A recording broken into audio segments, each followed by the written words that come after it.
Welcome. You found your way to a quiet place, and I'm glad you're here. There's nothing you need to do now. No deadlines, no decisions. Just take a moment to settle in.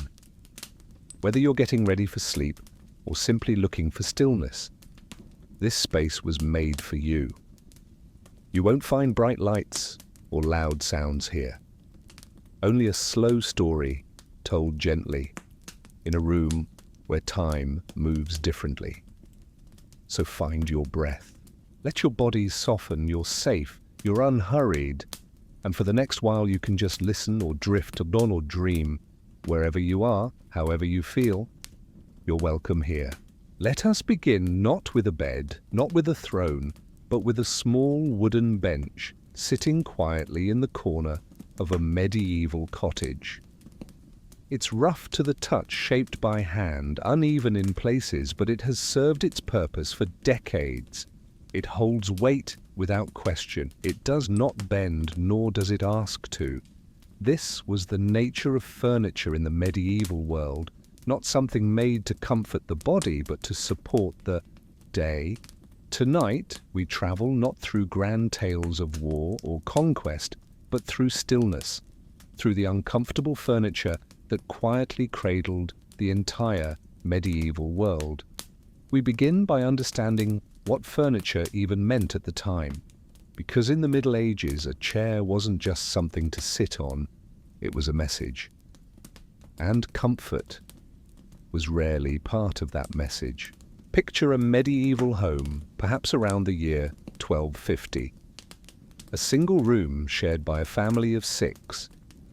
The floor is packed earth, scattered with rushes to catch spills and soften the cold. The walls are timber and daub, and the smell is part wood smoke, part soil, and part living. There's a table, just a board, set on legs, movable and simple. Around it are benches, no backs, no padding. The youngest child sits on a chest, used for clothing. The adults shift as they eat, but no one complains. There are no cushions, there are no expectations for them. Comfort is not assumed, and no one questions its absence. Refers to the bishop's chair, the seat of his power. In this way, chairs became symbols. They were reserved for lords, abbots, and judges. Most others sat on stools, benches, or nothing at all. To have a chair was to have a place in the world, not a comfortable one, but a recognized one. The idea of sitting comfortably simply did not exist in the same way it does today. To sit was to stop briefly. To rest was to prepare for the next task. Furniture served purpose, not preference. A stool, perhaps made from 3 legs to better balance on uneven floors, might be passed from the kitchen to the barn. A bench might serve at the dining table in the evening, then by the hearth the next morning. A chest might be both a seat and a bed for a child. Flexibility was more important than comfort. Upholstery was rare, even among the elite. A noble's hall might feature tapestries on the walls to block drafts and furs on the bed for warmth, but chairs remained firm. The idea of padded furniture didn't become widespread until centuries later. In the 13th and 14th centuries, people sat on what they had: wood, stone, earth, or the edge of something built for another purpose entirely. Why was it this way? First, because of material limitations. Feathers, soft fabrics, and skilled padding were costly. A sack of feathers was a luxury few could afford, and even then it was used for bedding rather than chairs.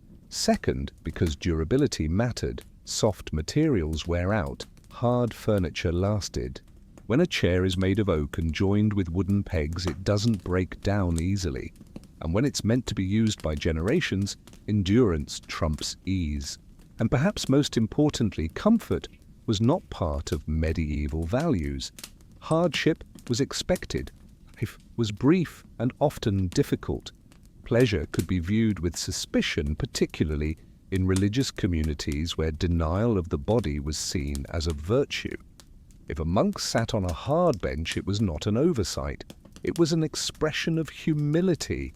If a laborer ate his meal standing or crouched, it wasn't a failure of design, it was a continuation of centuries of simplicity. The medieval bench, the stool, the straight chair, these were not made with ergonomic support or user experience in mind. They were honest, they were blunt, and they shaped the way people carried themselves. Literally, posture was straight. Backs held strong because you had no choice but to sit upright. Slouching meant slipping off the edge or tipping a stool or drawing glances in the church choir. And so the furniture of the medieval world was not designed to comfort. It was designed to serve. It was built to last. It was a silent partner in the rhythm of life, holding people through meals, through prayer, through work, and even through death, as wooden biers held bodies for burial. As we close this chapter, let us picture that bench again. Worn, steady, overlooked. It does not sing, it does not invite, but it remains. And in that stillness it offers something rare, not comfort, but constancy. A place to pause, if only for a moment, before returning to the rhythm of survival. In today's world, a chair is just a chair. An object so common, we barely think about it. We choose chairs for comfort, for decoration, for functionality. They're everywhere, in offices, at dining tables, in cafes, and at bus stops. But in the medieval world, the chair was something entirely different. It was not simply a place to sit, it was a symbol of power, status, and authority. It had meaning, and it carried weight far beyond the person seated in it. That weight, however, did not translate to physical comfort. Instead, the chair in the Middle Ages was often the least comfortable seat in the room, and paradoxically, also the most important.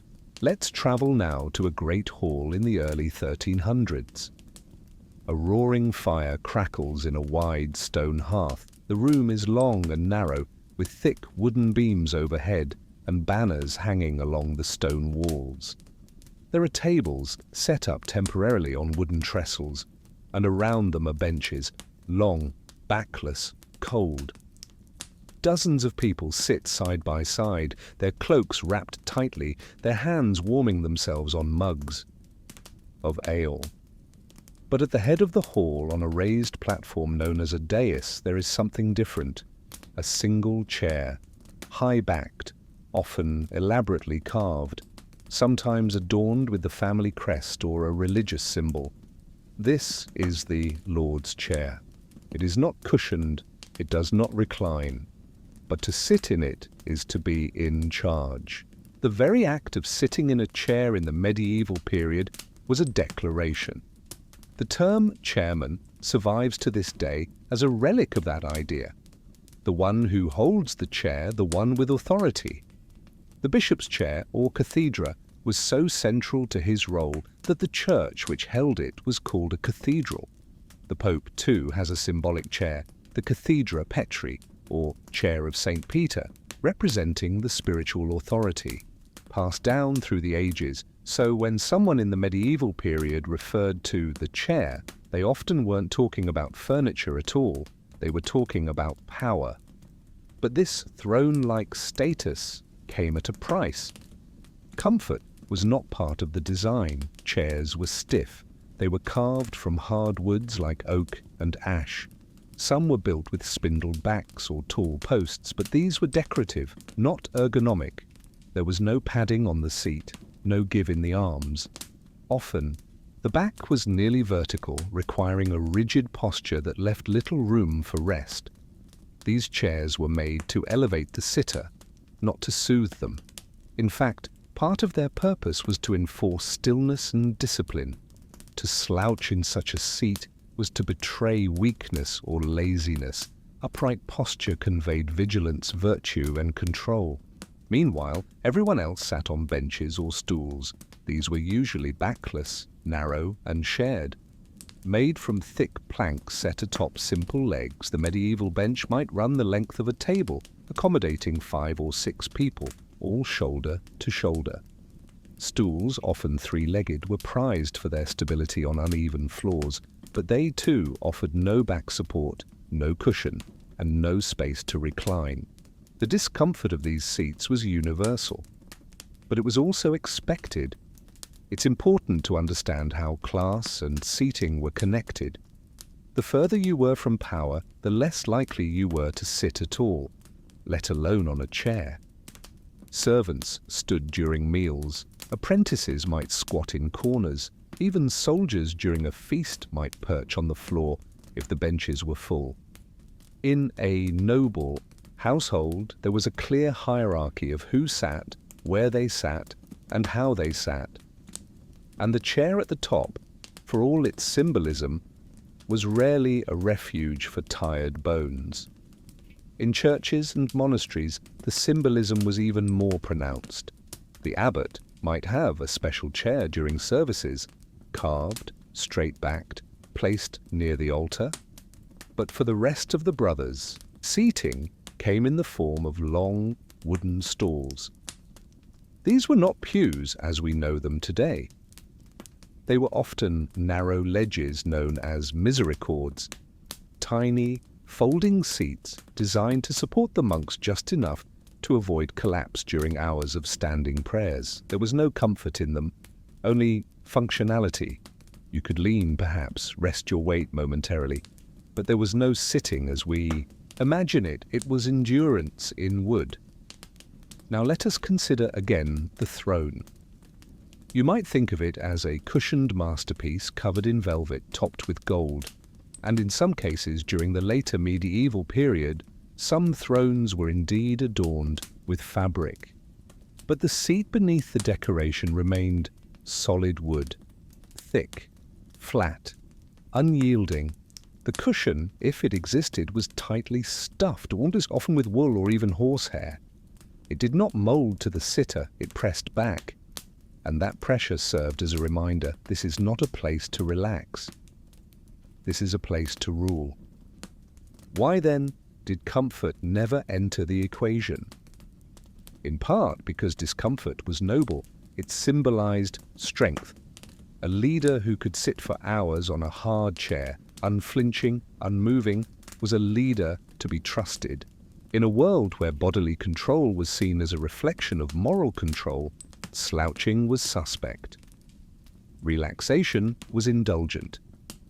Even in portraits, figures are shown upright and composed. A sagging spine was not just unattractive, it was inappropriate. Even the materials themselves worked against comfort. Oak, one of the most common woods used, is heavy and resistant to carving. Its density makes it excellent for long-lasting furniture, but terrible for curves or soft edges. Carpenters had to work with what they had, and what they had was solid, straight, and built to last centuries. There was no thought given to lumbar support or ergonomic design. These concepts did not yet exist, so when we think about medieval chairs, we must set aside our modern assumptions. The chair was not a convenience, it was a statement. It held not just a body, but an identity. To sit in a chair was to be seen, to be recorded, to be held accountable. The discomfort was part of the ritual, part of the power, part of the culture. As we close this chapter, imagine yourself in such a chair.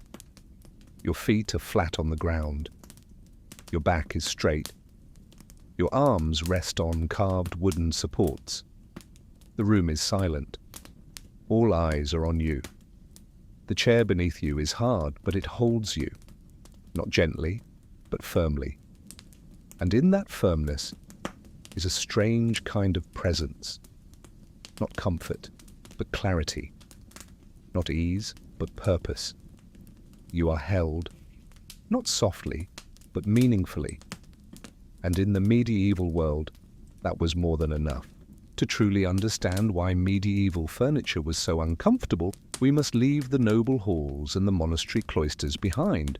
We must step into the everyday lives of ordinary people, farmers, labourers, housewives, children, people who lived in cottages with dirt floors, who worked in fields from sunup to sundown, and who rarely had more than a handful of possessions to their name. For these people, furniture was not designed, selected, or even purchased in the way we think of it today. It was created out of necessity, with whatever materials were available, and with little thought given to comfort. A seat was not meant to feel good, it was meant to get you off your feet. Briefly, imagine a peasant's home in 13th century England. It is a one-room cottage shared by a family of 5 or 6. The air inside is thick with the smell of the hearth, a mix of wood smoke, cooking, and sweat. The windows are small and covered with animal hide or oiled parchment to let in a dim light. In one corner, there is a roughly built table. Around it, a couple of stools and a narrow bench, both made of uneven planks. There is no backrest, no cushion, no padding. The bench is not matched to the table. Nothing is ergonomically designed. Each piece of furniture was likely built by the family themselves or bartered from a local carpenter with whatever goods they could trade. These benches and stools served multiple purposes. A bench might be used during meals, then moved to the hearth afterward, then pushed aside to make space for bedding at night. A stool might double as a step for reaching high places or as a resting spot while spinning wool. A wooden chest was often the most versatile piece. It held clothes and tools, and when needed it served as seating for guests or children. There was no such thing as a living room or a dining room. The room itself changed purpose as the day unfolded, and the furniture adapted with it, not through clever design, but through sheer necessity. Even in towns where furniture was slightly more refined, the story didn't change much. Craftsmen might sit on low stools while working at their trades. Blacksmiths, cobblers, tailors, bakers. These stools were functional, just tall enough to rest the body, but offering no support or softness. In a workshop, every inch of space mattered, and every item had to justify its place. A comfortable chair would have been considered indulgent or even wasteful. The typical stool was built with 3 legs, not 4. This wasn't a stylistic choice, it was practical. Most floors were uneven, especially those made of packed earth or rough planks. A 3-legged stool could find balance even on the most irregular surface. The top was flat and circular or square.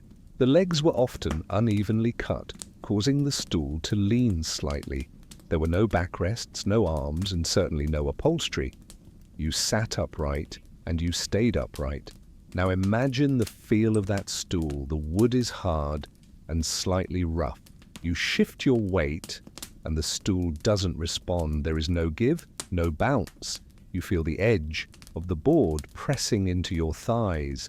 The cold of the wood soaks into your skin through your clothing. If you sit too long, your back begins to ache. But you don't complain. No one does, because everyone's seat is just as hard as yours. Even the ground was often used for sitting. In poor homes, children might eat their meals seated on the floor. In the summer, people squatted outside in the shade. In winter, they drew close to the hearth, wrapping themselves in cloaks, sitting on straw mats or fur throws if they were lucky. But always, the body adapted. People learned how to perch, lean, shift.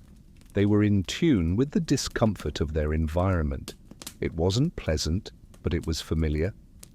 Furniture for the working class was not only uncomfortable, it was often scarce. A family might own a single bench, a single stool, and a single table. Guests were expected to bring their own stools or simply stand. In communal gatherings or feasts, people sat on the ground or shared long wooden benches.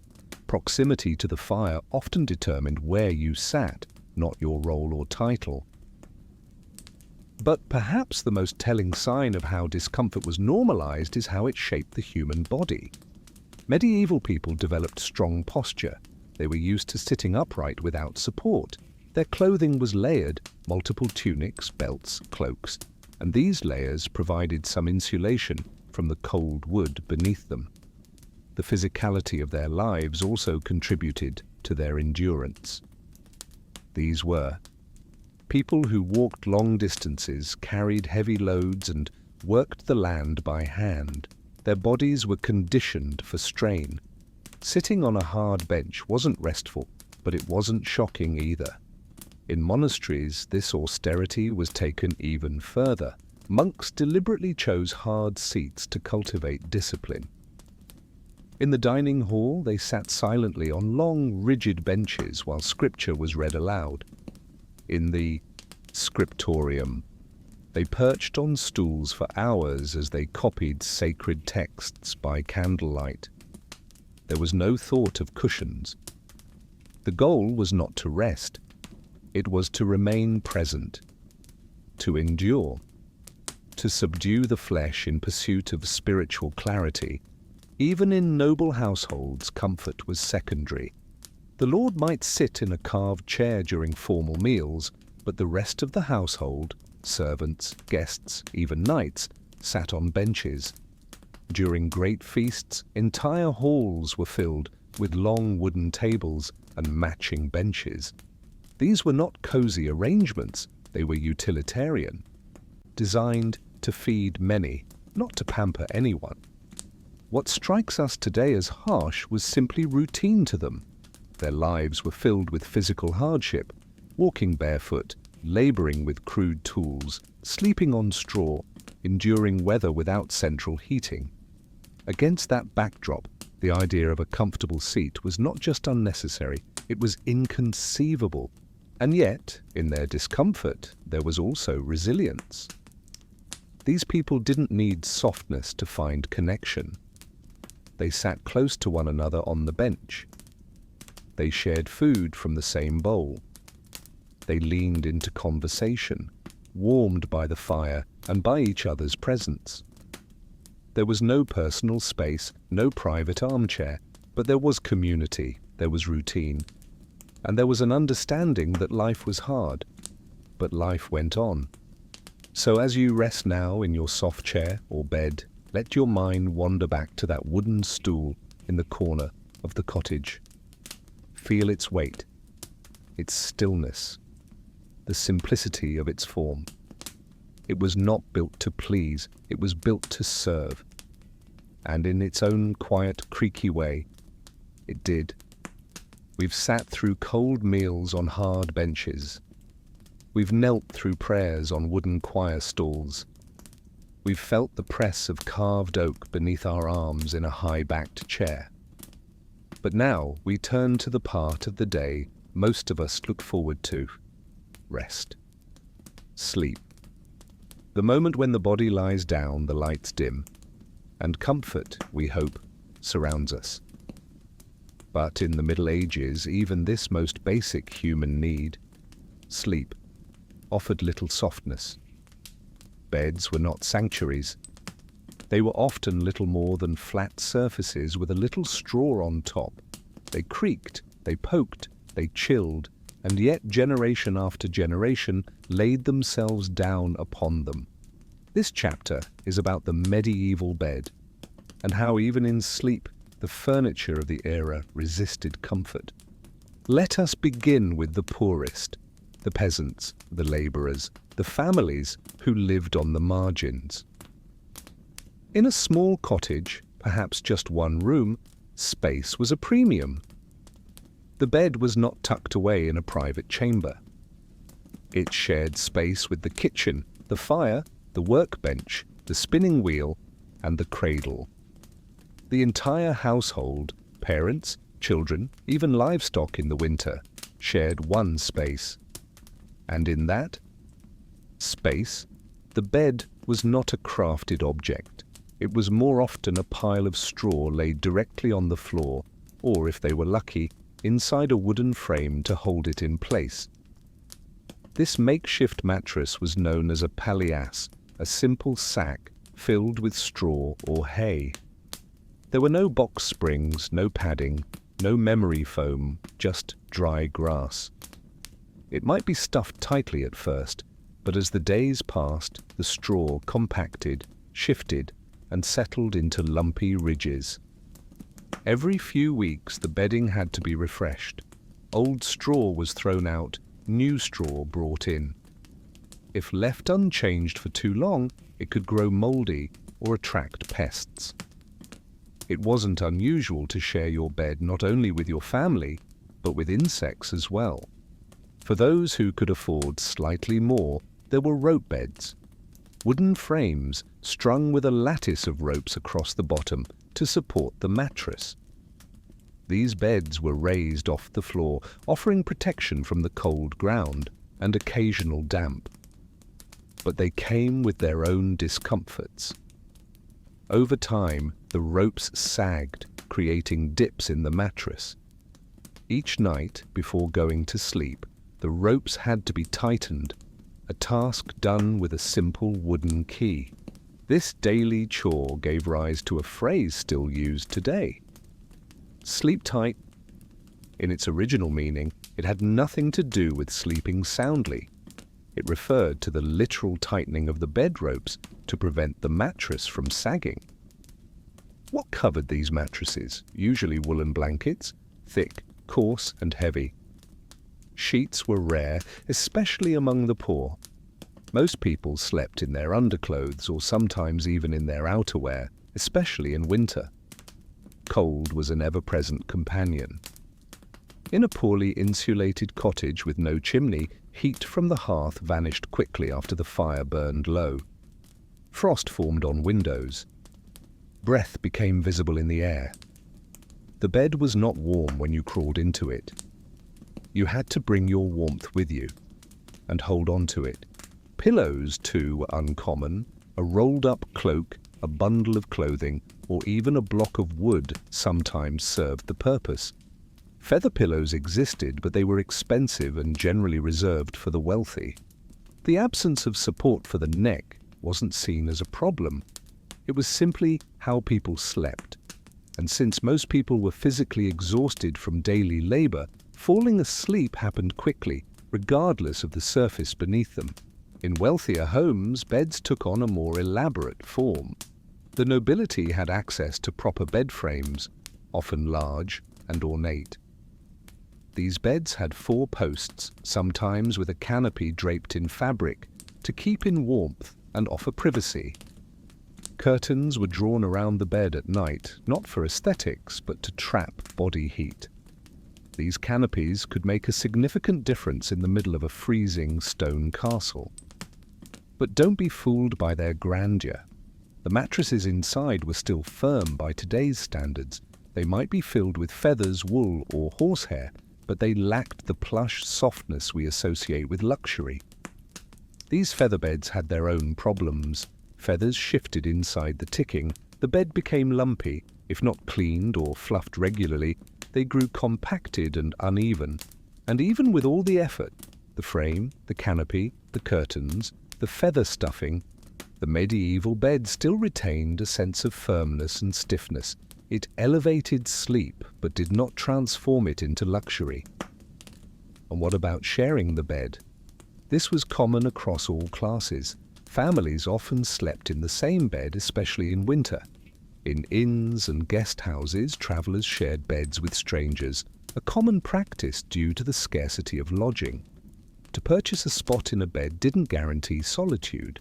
It guaranteed a place to lie down. 2, sometimes 3 people to a bed was entirely normal. The idea of personal space, of sleeping alone in a king-size mattress, was utterly foreign.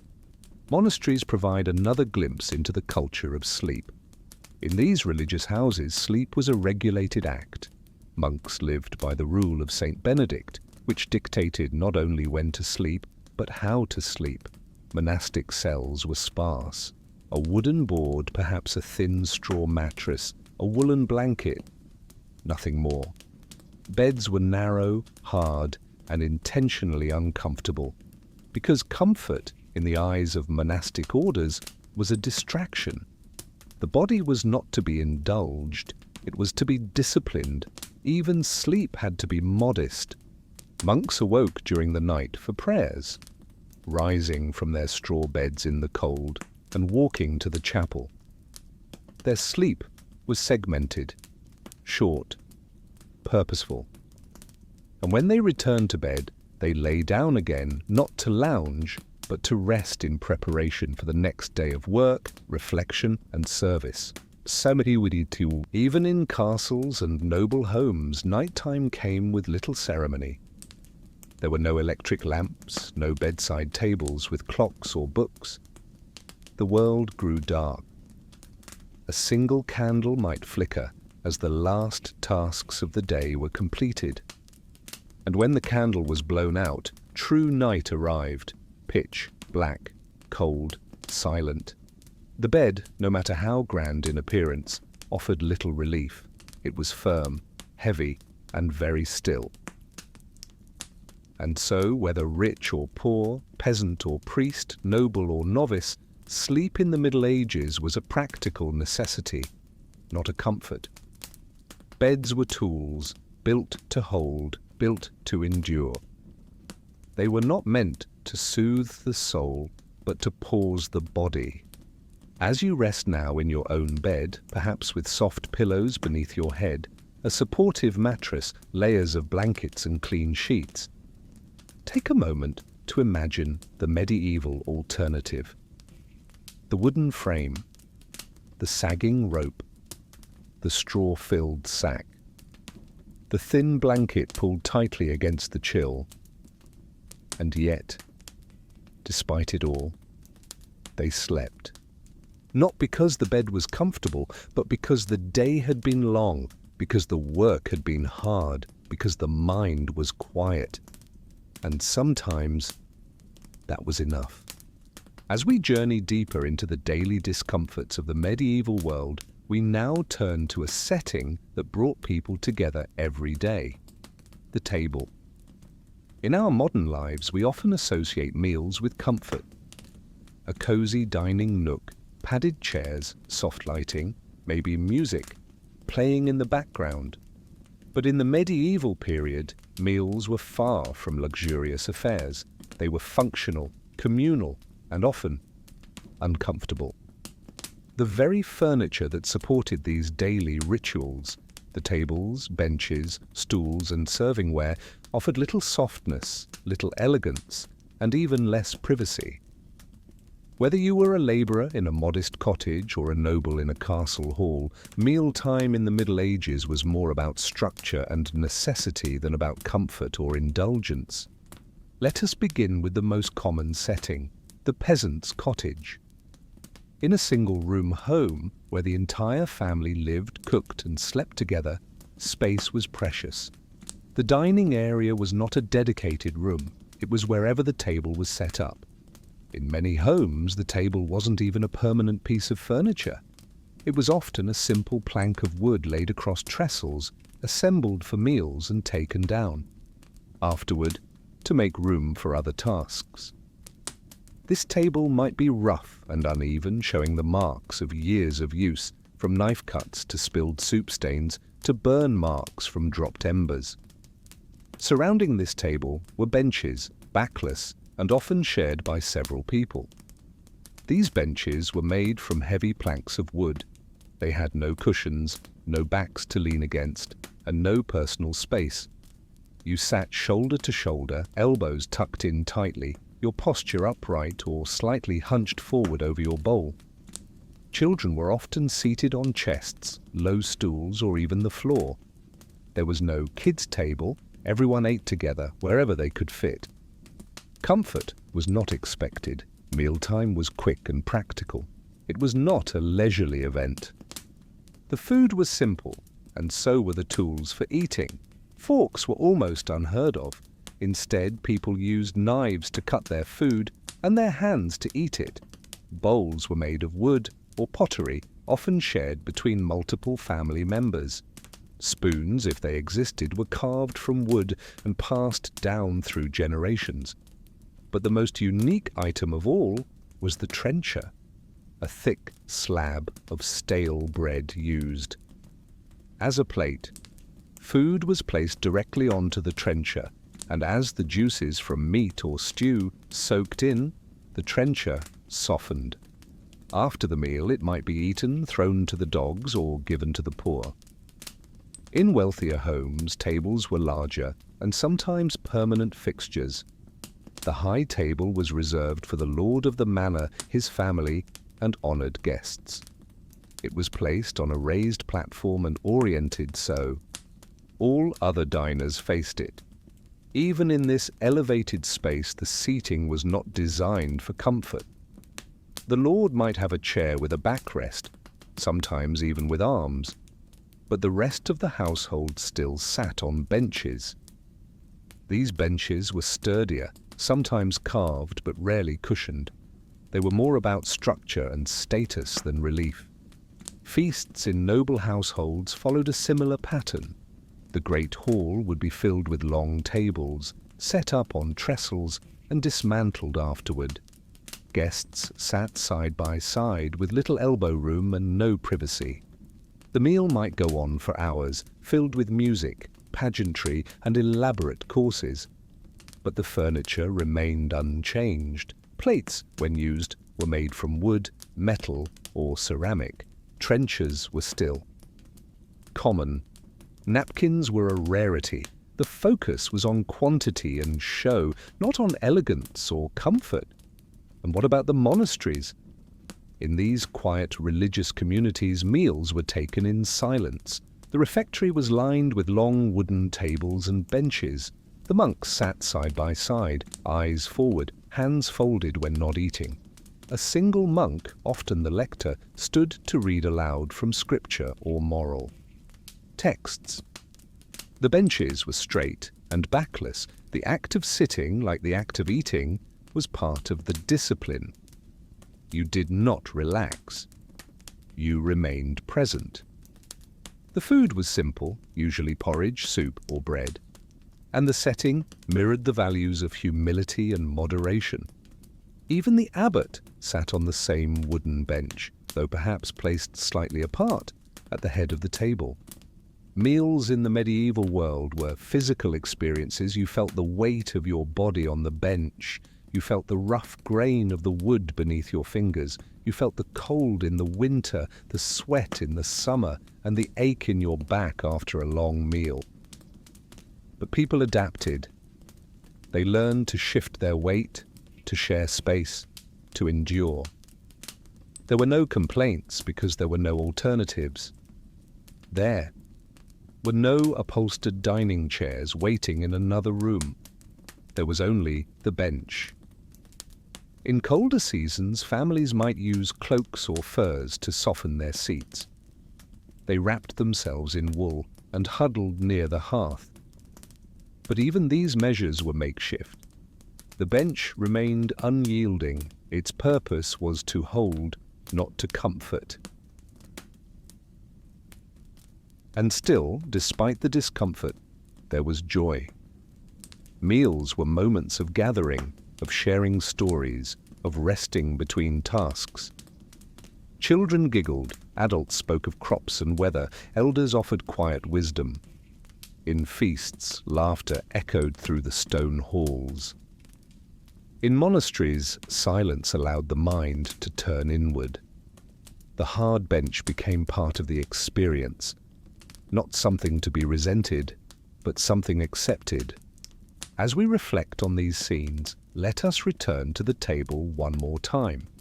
Imagine yourself seated on a wooden bench. Your legs are tired, your back is stiff. Before you is a bowl of warm stew, a slice of coarse bread, perhaps a trencher, absorbing the juices of roasted root vegetables. The person beside you leans in slightly to pass a mug. There is no space to stretch, but there is warmth in closeness. The furniture does not welcome you, Keats, but the people do. In the medieval world, discomfort was shared. The bench may have been hard, but it held a dozen lives at once. It carried generations through morning porridge and evening feasts, and in its quiet, sturdy presence, it reminds us that comfort is not always softness. Sometimes comfort is simply the ability to sit, to eat, and to be together, no matter how firm the seat beneath you. Now that we've sat on benches in the feasting halls and rested briefly on straw-filled beds, we turn to a place where discomfort wasn't simply accepted, it was embraced. To truly understand why medieval furniture was so uncomfortable, we must walk through the quiet, echoing corridors of the monastery. Here, discomfort was not a result of poverty or practicality. It was intentional. It was built into the very high rhythm of life. Monks in the Middle Ages did not seek comfort. In fact, they avoided it. Their seating, hard, narrow, unforgiving, reflected their spiritual ideals. A soft cushion, a supportive backrest, even a warm blanket could be seen as temptations, distractions from the soul's true purpose. Let us step now into a Benedictine monastery around the year 1100. The air is still. The stone walls are cold, even in summer. Candles flicker in iron sconces, their light casting long shadows. The rule of St. Benedict governs every action, from when to wake, to how to pray, to when and how long to eat. The monks live according to a schedule, and within that schedule are moments for silence, labour, prayer, and dies meals. What you will not find, however, are moments set aside for relaxation or comfort. Life in the monastery is deliberately austere. We begin in the refectory, the dining hall of the monastery. It is a long room lined with simple wooden tables and benches. These benches are straight, flat, and hard. There are no backs to lean against, no padding, no chairs with arms. The monks enter in silence, form a line, and sit in unison. Their meals are eaten without conversation.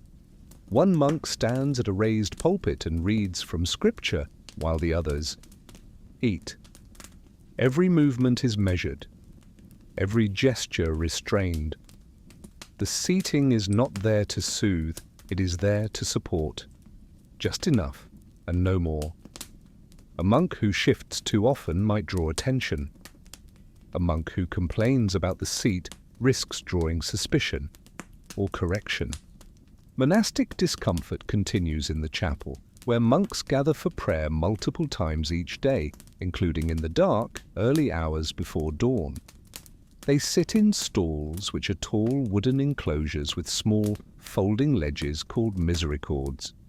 These narrow perches are not true seats, they are ledges built into the underside of the stall bench, designed to give just enough rest for the body while appearing to remain standing. It's a compromise between endurance and collapse.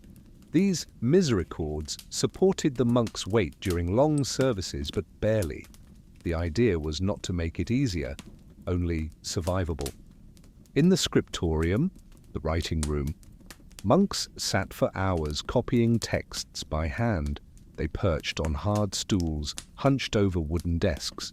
Their posture had to remain upright. The stool didn't allow for lounging or reclining. Their hands grew sore, their backs ached, their eyes strained in the dim light. Yet they persisted, because this pain was part of the discipline. Their work was sacred, and their suffering, they believed, brought them closer to God. Even in their sleeping quarters, comfort was avoided. The dormitory held simple wooden frames, sometimes just planks. A straw mattress, a single blanket, and no pillow at all. In winter, the stone floors froze beneath them. But fires were not allowed in the sleeping areas. To warm the body too much was considered indulgent. Monks wore their robes to bed. They rose during the night to pray. The sleep was short. The bed was firm, but the mind was still, and the spirit, they hoped, was strengthened. Why did monks live this way? Because the monastery was meant to be a place of separation from the world. In the outside world, comfort could lead to excess. Softness could invite laziness. But here, in this cloistered life, the goal was purity, of body, of thought, of soul. Everything from the food to the furniture was designed to strip away distraction. If the seat beneath you was too soft, it might lead your thoughts away from your prayer. If your bed was too warm, it might encourage you to linger when you should rise. And this philosophy didn't just apply to the monks themselves, it shaped the architecture, the furnishings, and the very culture of the monastery. There were no ornate chairs, no decorative tables. Even when monks met with visitors or conducted administrative duties, their furniture remained simple, always plain, always firm. The abbot, the head of the monastery, might have a chair of distinction, perhaps slightly taller or more finely carved. But even this chair, the seat of authority, was still made of solid wood, still straight-backed, still humble. Monastic furniture tells us something profound about the Middle Ages. In this world, discomfort was not a flaw to be corrected, it was a path to discipline. It reminded the body of its limitations. It reminded the mind to stay alert. And it reminded the soul that ease and luxury were not the goal. The wooden bench, the hard stool, the narrow straw bed, all these were tools of spiritual formation. They weren't just furniture, they were instruments of focus, silence, and surrender. And yet, even in the simplicity, there was beauty. The wood was often carefully joined, polished by use. The benches may have been hard, but they held centuries of prayer. The stalls may have been narrow, but they carried songs that echoed through time. These were not throwaway objects. They were part of a larger rhythm, a sacred space that shaped the lives of those who entered. As you sit or lie down in your own space now, you might feel the softness around you. Cushions, mattresses, warm blankets. These are comforts most of us take for granted. But perhaps tonight, let your mind visit the monastery one more time. Picture yourself on a wooden bench in the refectory. The meal is quiet. The scripture is read aloud. You shift slightly on the hard wood, but no one complains. Because this seat, this firm, simple bench, is a teacher, not of ease, but of attention. And in that stillness, discomfort becomes something else. Not pain, but presence. Not punishment, but purpose. The monks knew that their furniture would never coddle them, but it would hold them, honestly, faithfully, and without fail. And maybe, in that quiet commitment, there is a kind of comfort after all. By now, we've seen that discomfort was woven into nearly every part of medieval life. The benches were stiff, the beds were unforgiving, the chairs stood like monuments rather than seats. But perhaps the most important question remains. Why was the furniture made this way in the first place? Was it simply a matter of cultural values? Was it religious belief? Or was there something even more basic at work? Something grounded in the very physical matter of the world around them. To truly answer this, we need to look closely at what medieval furniture was made from, and just as importantly, what it wasn't. Medieval craftspeople lived in a world without factories, without global shipping routes, without synthetic fabrics or industrial padding. Every material had to be sourced from the land around them, and while the forests of medieval Europe were full of trees, not all wood was created equal. The most commonly used material for furniture was oak, a dense, slow-growing hardwood that was strong, long-lasting, and widely available. It was the foundation of tables, benches, chests, and even beds. Oak resisted rot, insects, and warping, but it came with a cost. It was incredibly hard. Shaping oak was laborious. Without power tools, every cut had to be made by hand, with axes, chisels, and primitive saws. The grain of oak resisted shaping, especially into curves or smooth edges. As a result, most medieval furniture had a chunky, angular look. Chairs had right-angled backs, stools had thick legs, benches were slabs. There was very little softness, not because people disliked softness, but because the material didn't allow for it. Oak was durable, but it did not invite elegance. Other woods were used too: ash, elm, chestnut, and occasionally pine. Ash was lighter and easier to bend, and often used for tool handles or smaller items.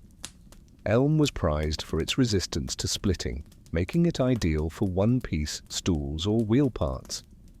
Pine, a softer and more easily worked wood, was used by the lower classes or in less visible furniture, but regardless of the tree, every board was hewn by hand, often from local timber. Furniture was rarely shipped, and carpenters worked with what they had. This practical limitation meant that furniture design prioritized strength and simplicity. Every piece needed to last for decades, even generations. A stool might be passed down from father to son, a chest used to. Store clothes could become a makeshift bed in winter. And the materials had to hold up, not just for comfort, but for survival. A broken stool couldn't be easily replaced. A cracked table could mean the loss of the only eating surface a family had. Then there were the materials they didn't use, may, and couldn't. Today we take for granted things like foam, fabric upholstery, coiled springs, and synthetic padding, but none of these existed in the medieval world. Upholstery, the art of stuffing cushions and covering furniture with soft materials, was in its infancy. Feathers and wool were precious commodities. Feather beds were rare and expensive. Wool was used for clothing, not for cushions.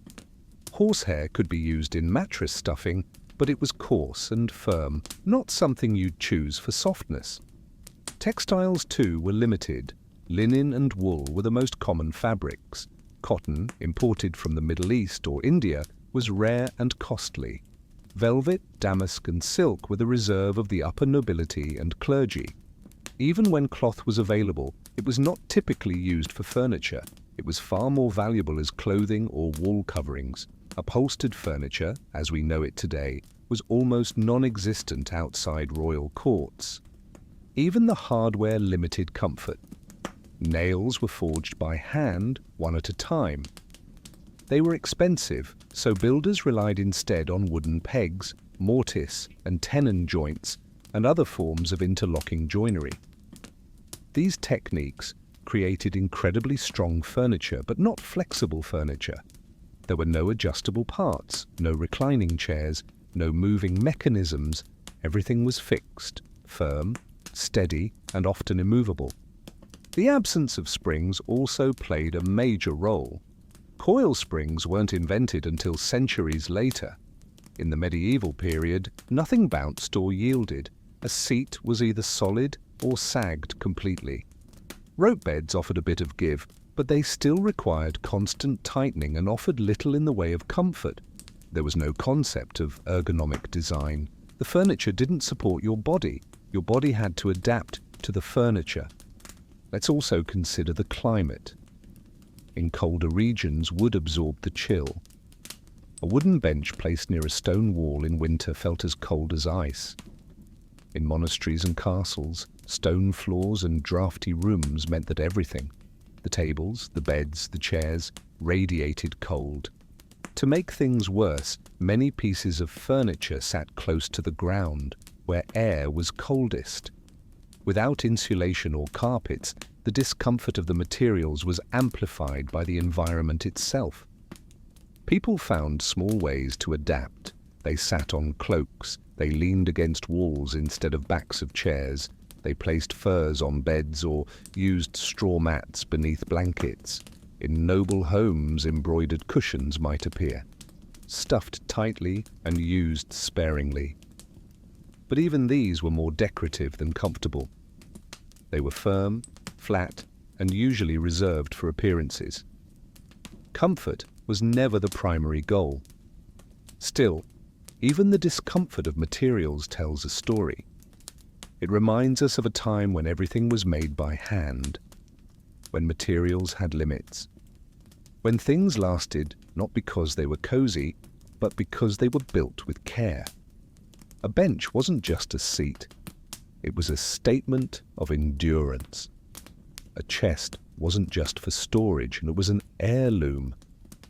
The hardness of the materials reflected the hardness of life, and that, perhaps more than anything else, shaped how furniture was made. So the next time you lean back in a padded chair or settle into a sofa that remembers the shape of your body, think of the craftsman 1,000 years ago carving oak by firelight, assembling a bench with wooden dowels, knowing it would be sat on by generations to come. It would not be soft. It would not recline, but it would remain. Through seasons, through stories, through centuries.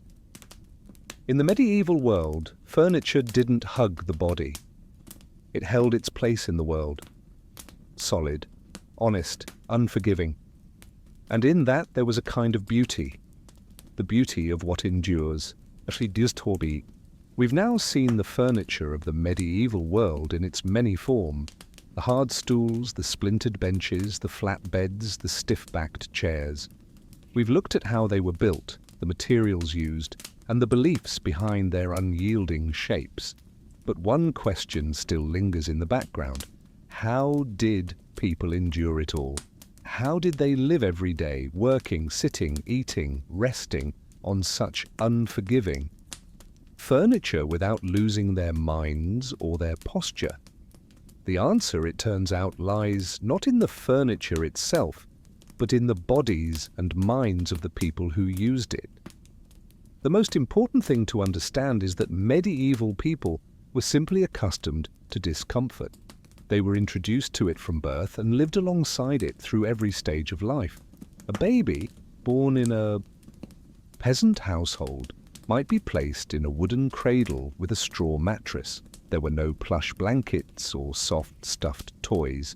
Children sat on the ground on low stools or on laps. They learned early how to balance on a bench without sliding off. Their bones, muscles, and posture developed alongside the harsh materials around them. By the time they reached adulthood, most people had strong posture, not from yoga or ergonomic office chairs, but because slouching on a hard stool was painful. Sitting upright was more natural when there was no backrest to fall into. Their clothing also helped. Most people wore multiple layers of wool and linen, sometimes even in summer. These layers not only protected them from the cold, but provided padding between the body and the seat. A thick tunic might ease the pressure of a bench. A woolen cloak wrapped around the waist became an improvised cushion. But it wasn't just about physical toughness, it was also about expectations. Comfort was never promised, so it was never missed. People didn't sit down expecting relaxation. They sat down to eat, to work, to pray, to wait. A stool was not for lounging. A bench was not an invitation to nap. Even the bed was only slightly better than the floor. So they adapted. They didn't ask for softness. They didn't wait for ease. They moved through discomfort as part of life. Another key factor was how people moved throughout the day. Unlike today, where many of us sit for long stretches of time, at desks, in cars, in front of screens, medieval people were constantly in motion. A farmer might rise with the sun, walk miles through the fields, haul firewood, tend animals, harvest crops, carry water. A blacksmith stood at the forge, a baker bent over his oven, a woman spun wool at a wheel or churned butter at the hearth. The act of sitting was a break, not the default state. So when they did sit, it was brief. Their muscles stayed strong. Their joints stayed mobile. They didn't sit long enough for the discomfort to settle deeply into their bodies. Community also played a role in enduring discomfort. People sat together, they shared benches at meals, squeezed into church pews, stood side by side at festivals. There was a kind of togetherness in the discomfort. No one had a throne in the cottage. Everyone's stool was just as hard, There was no envy, no comparisons. The shared experience made the hardness tolerable, even joyful in its own way, because discomfort didn't mean isolation, it meant living with others, among others, through everything. And while it's easy to assume that people must have been constantly in pain, that's not exactly true. Yes, there were aches. Yes, there was stiffness. But pain, as we define it today, as something that demands relief, wasn't seen the same way. People expected their bodies to hurt after a day's work. They didn't expect relief. They didn't expect a perfect chair. They accepted the aches as part of life. They stretched when needed. They stood when sore. They shifted their weight and kept going. Adaptation was also practical. People added cloth to their benches when they could. They used straw mats or sat near the fire for warmth. In winter, they layered thicker garments. In summer, they leaned against shaded walls. In monasteries, even the hard wooden stalls were sometimes carved with slight ledges, not for comfort, but for survival during long prayers. These were quiet accommodations, small strategies, nothing that would change the furniture, but just enough to help the body get through the day. Another overlooked reason medieval people endured their harsh seating is that the rest of their world matched. The homes were cold, the beds were stiff, the food was simple. Life, in general, was not about indulgence or ease. The furniture simply fit into that larger context. There was no disconnect between expectations and reality. The furniture didn't need to comfort them, because nothing else did either. And finally, perhaps the most powerful force that helped people endure discomfort was their mental attitude. The mind, trained from youth, accepted what the body experienced. Suffering was often spiritualized, especially in religious life. Monks and nuns believed that denying the body helped strengthen the soul. Even common folk, guided by the church and cultural norms, saw patience, humility, and restraint as virtues. To ask for more, to seek out comfort, might be seen as weakness. Better to endure. Better to be still. As we reflect on these lessons, let's return to a quiet scene. A woman sits on a wooden bench beside the hearth. Her back is straight. Her hands rest in her lap. A child sits beside her, fidgeting, learning the art of stillness. The bench is cold, the floor is uneven, but the fire flickers gently, and a pot of stew simmers nearby. The discomfort of the bench fades beneath the rhythms of daily life. It is not luxury, but it is enough. And so while medieval furniture may seem brutal to us today, stiff, rough, unyielding, it was simply a part of a world that expected little from its objects and much from its people. They endured because that's what life demanded. They sat with intention. They stood when tired. They found comfort not in furniture, but in resilience, routine, and each other. Until now, we've focused mostly on the furniture itself, its shape, its materials, its purpose. But furniture does not exist in a vacuum. It lives in a space surrounded by walls and ceilings and floors. And in the medieval world, the spaces that held this furniture often made everything worse. The discomfort people felt wasn't just in the wood beneath them. It was in the cold, in the damp, in the way buildings were built. Architecture itself, with all its strength and durability, added its own weight to the already hard surfaces of daily life. Let us begin with the castle, the most iconic structure of the medieval age. From the outside, castles appear impressive, even majestic. Thick stone walls, towering battlements, long hallways echoing with the footsteps of lords and guards. But inside, these spaces were not cozy. In fact, they were often freezing. Castles were built to withstand sieges, not to shelter people from the cold.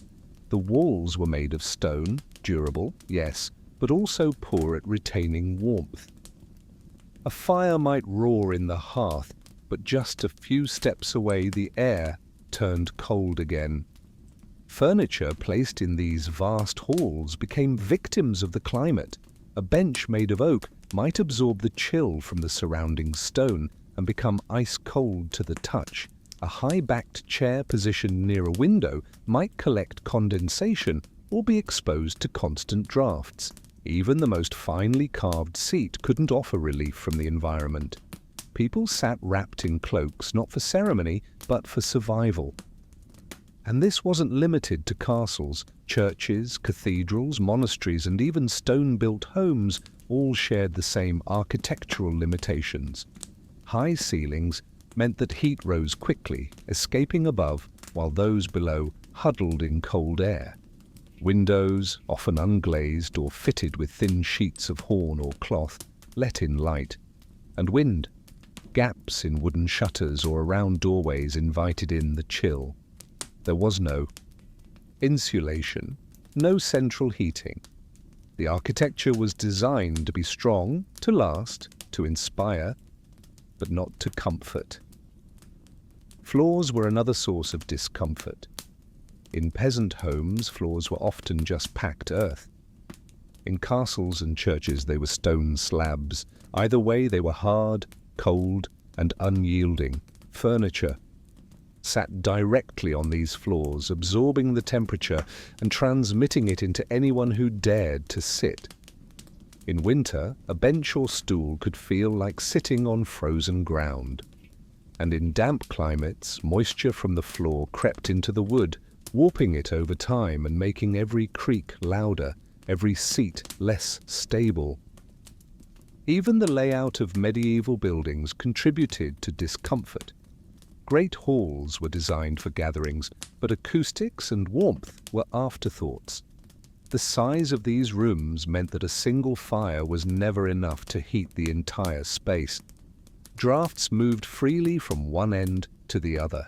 Furniture placed near the walls was especially vulnerable. The stone behind it seemed to radiate cold. Wooden benches pressed against it became near unbearable in the colder months. Monasteries, too, followed similar patterns. Designed for humility and function, monastic architecture was stripped of decoration and indulgence. Narrow windows, unadorned walls, and minimal furnishings created an environment focused on austerity. In the calefactory, the one heated room, monks might gather in silence to warm their hands, but elsewhere the chill reigned. In the refectory and chapel, rows of benches and choir stalls stood along stone walls. Candles flickered, breath steamed, and robes were wrapped tighter.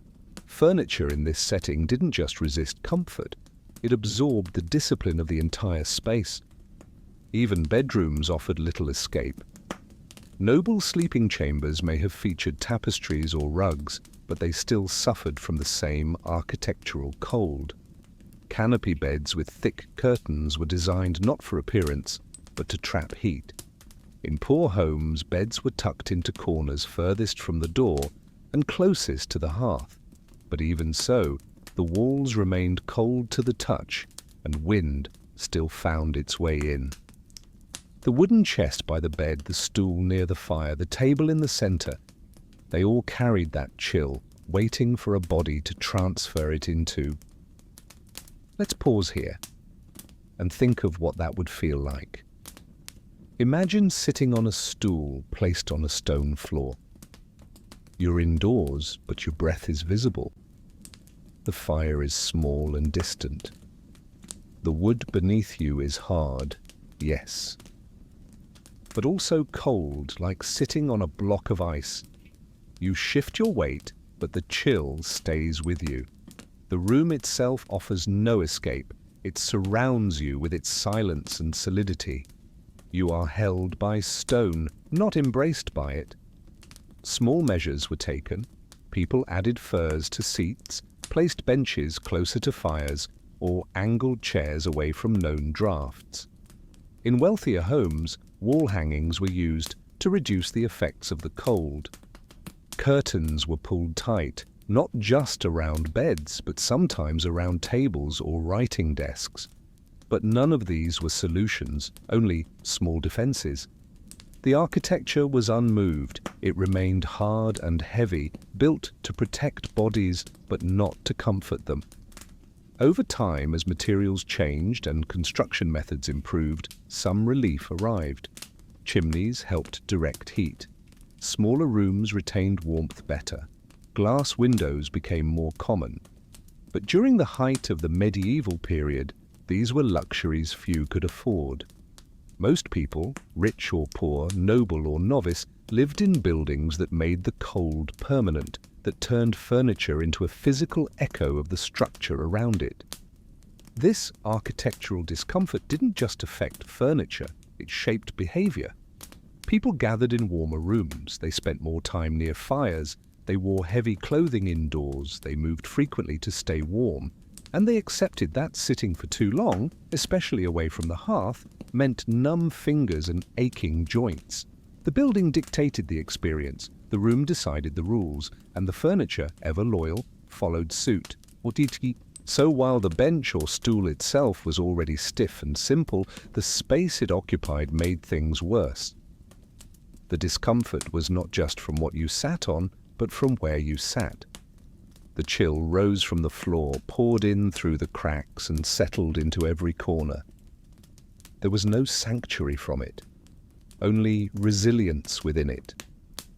As you rest now in your own home, with carpets on the floors, insulated walls, heaters, or warm blankets nearby, consider what it meant to live in a space that never truly warmed, where the structure itself amplified every ache, where even the best seat in the room was still cold to the core, and yet they sat, they endured, they lived their lives wrapped in wool, seated on oak, surrounded by stone. So we arrive now at the end of our long, quiet journey, a journey across time, across the carved lines of ancient wood, through the cold breath of stone halls and the worn seats of centuries gone. We've examined every plank, every nail, every stiff-backed chair and creaking stool. We've seen how discomfort was not just tolerated in the medieval world. It was a condition of daily life. It was something accepted. It's folded into the fabric of human routine like winter winds or uneven roads. And yet, despite the stiffness of the furniture, there is something deeply human about it all. Something strangely comforting in its own way. Imagine, for a moment, a wooden bench, not a throne, not a sofa, just a bench. Made from oak, hand-carved by someone long forgotten, sanded by use, darkened by time. It sits beneath a narrow window in a stone-walled room, the kind that smells of earth and ash and years gone by. You sit on it. It's hard. There's no cushion, no backrest. Just the solid, unchanging presence of wood. Your body feels the edge of it. Your legs slowly grow heavy. Your spine must hold itself upright. But you're still. And you're present. And for some reason, it feels enough. See, that bench has held countless others before you. A monk with folded hands, a peasant eating soup, a child listening to a story, a woman resting after carrying water. The bench has not changed, but those who sit upon it bring their lives, their burdens, their quiet moments. It is a seat of continuity, a place where the past and present meet. It does not embrace, but it does not abandon either. As we've seen, medieval furniture was built not for indulgence, but for endurance. It was made to last, not to pamper.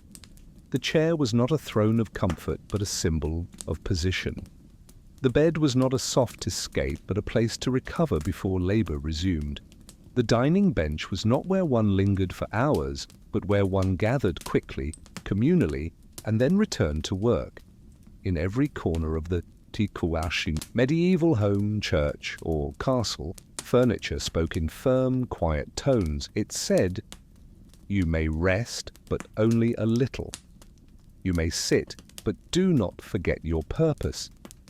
And yet there's something about that honesty that feels trustworthy. The simplicity of medieval furniture reminds us that things do not always need to be soft to be meaningful. That life, even in its roughest places, has rhythm and presence. That discomfort, when shared, can become a kind of closeness. Families leaned together on the same bench. Monks stood in line in the same choir stalls. Communities gathered on long tables with the same splintered surfaces beneath their hands. In their discomfort, they were connected. Today, we surround ourselves with softness, cushions, padding, foam, memory materials, recliners. We design for ease, for posture, for ergonomic harmony, but we also design for separation, each person in their own chair, their own space, their own zone of comfort. There is nothing wrong with this, but it is different. The medieval bench did not allow for solitude. It invited proximity. It did not allow one to stretch, out, to lounge, to forget. It asked for presence. It asked for stillness. In many ways, the story of medieval furniture is the story of medieval people. Unadorned, humble, strong, built to weather hardship. It is easy to laugh at a stool that offers no softness, or a bed that barely lifts from the ground. But to do so is to overlook the strength of those who used them. Their bodies ached. Yes, but their spirits endured. And in the end, the furniture endured too. Much of it survives to this day, silent, sturdy, bearing witness to the centuries. So tonight, as you drift into sleep, perhaps in a warm bed, wrapped in blankets, your head sinking into a soft pillow, let your thoughts wander for just a moment to a quieter time. Picture a room lit only by firelight, a narrow bench beneath a shuttered window, a figure seated in stillness, their back straight, their hands folded, their thoughts slow. The room is cold, but the silence is deep. The seat is hard, but the moment is enough. The firelight flickers low now. A narrow bench rests beneath a shuttered window, its wood warmed by memory more than heat. The room is quiet. The story for the moment has paused, but the bench remains.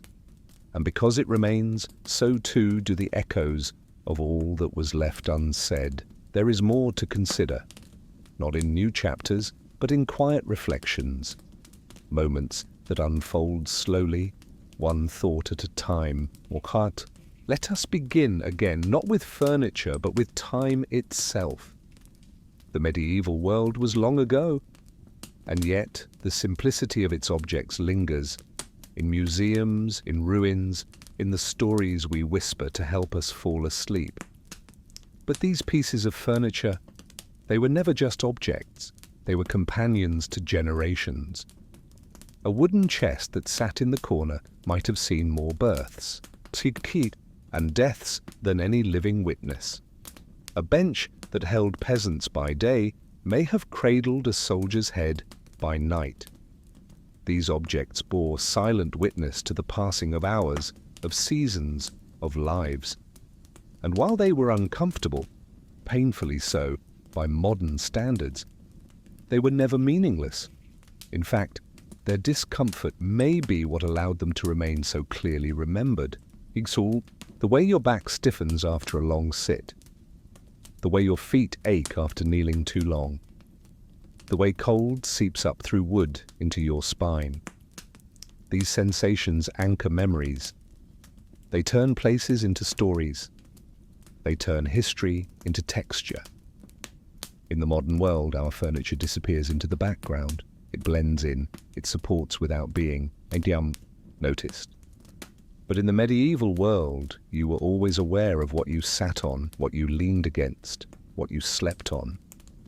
Every surface spoke to you, however quietly. It reminded you where you were, who you were, and that the body was a vessel, not meant to be indulged, but carried. Now imagine again the rhythm of a single day. The bench by the fire greets you in the morning. You sit briefly to lace your boots. It's still cold from the night before. You rise, fetch water, start the day. Hours later, you return for a meal. The same bench holds you. No cushion, just habit, just routine. After the meal, you might return to it once more, to spin wool, to rest your legs, to speak softly with someone beside you, and at night, when the candle is blown out and the room falls into darkness, you pass the bench again. You know where it is, even without looking. You feel the grain of its surface beneath your fingers. It is as much a part of your life as the floor beneath you or the fire at your feet. Wast. These repetitions of movement, of sitting, of standing again, are what shaped the body and the mind of the medieval person. Strength came not from softness but from repetition, from stability, from being held firmly, even uncomfortably. In that way, the furniture shaped the people just as much as the people shaped the furniture. Let us stay for a while with that bench by the fire, not because it changes, but it never does, but because it reminds us how much changes around it.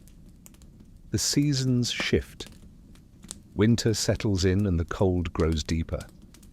Frost etches itself on the inside of the shutters. The fire burns a little longer. The bench feels colder, but the body adjusts. A blanket may be placed upon it. A hand may linger on its surface longer than before, soaking in what little warmth remains. The discomfort remains familiar.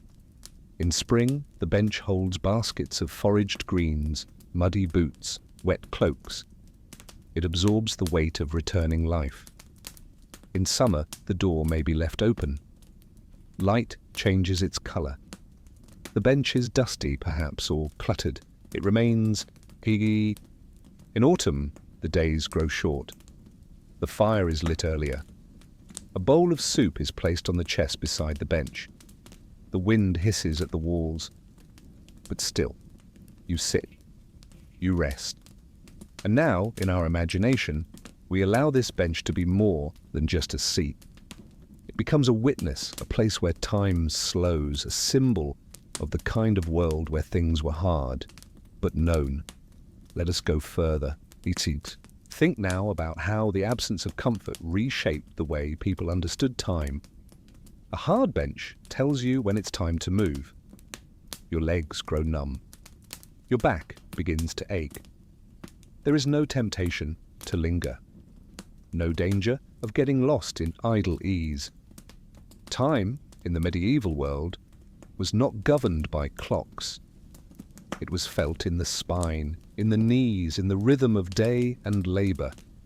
The body, held, bad, upright by furniture that never yielded, kept time in its own way.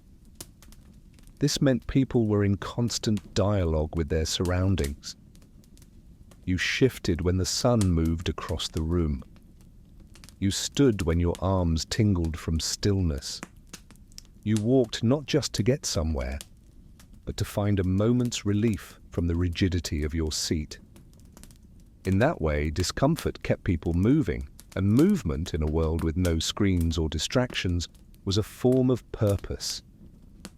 Even the placement of furniture reflected this awareness of time and motion.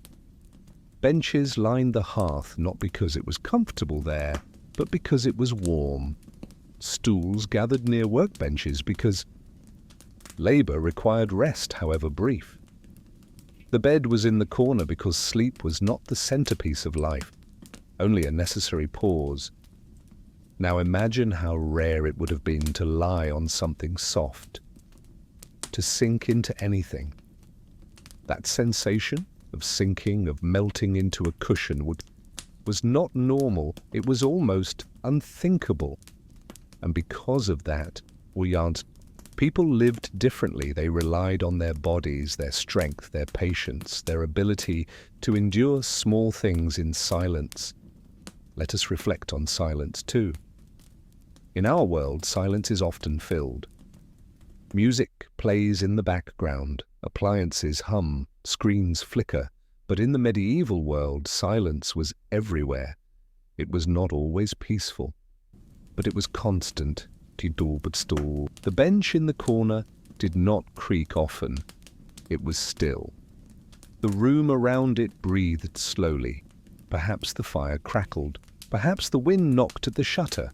But the silence made the bench feel heavier. It made every shift of the body, every sigh, every turn of the head feel like an event. Sitting in silence is its own kind of endurance. It teaches you to listen to what is not said, to feel what is, not moving, to find weight in stillness. The medieval person knew that silence could speak louder than comfort. And the bench, the chair, the bed, they all enforced that silence because they did not invite movement. They held it. They reminded you that stillness was not a lack of activity, but a form of awareness.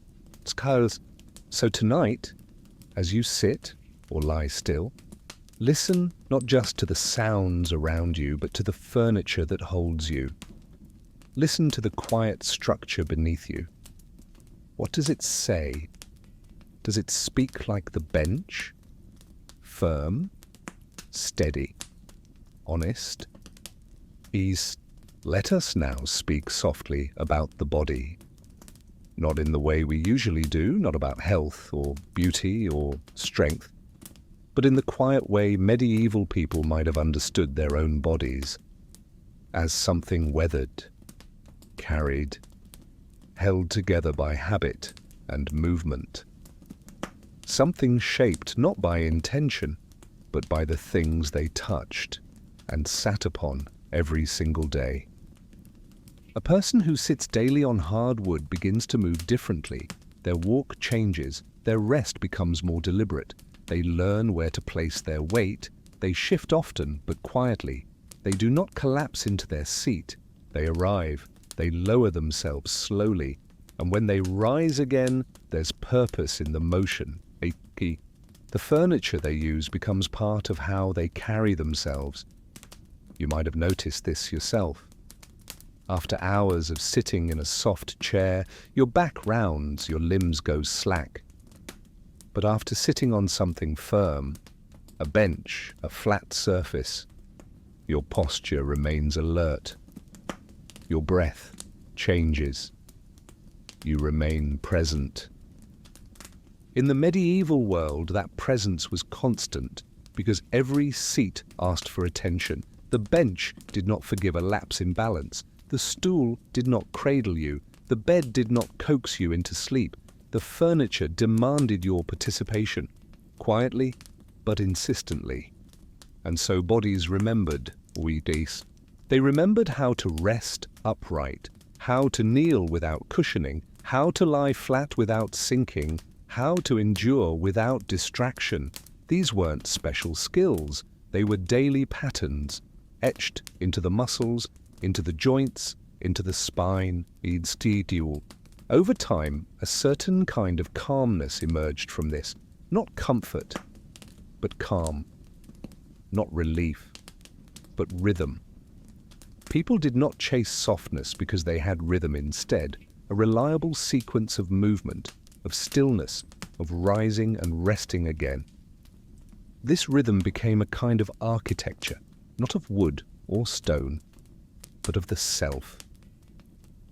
And now we must speak too about the emotional quiet that came with it. Because there is a kind of peace that settles when you stop expecting ease.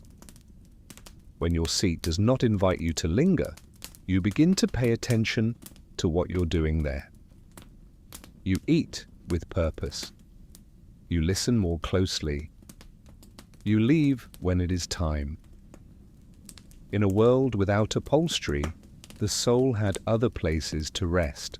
It rested in habit, in prayer, in firelight, in the sound of wind slipping through a shutter, in the feel of worn wood beneath the hand.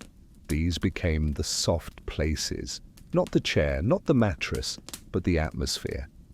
And so people grew used to discomfort. And slowly, they stopped noticing it. Not because it vanished, but because they had learned to live above it. Perhaps that is why the memory of this furniture lasts so long.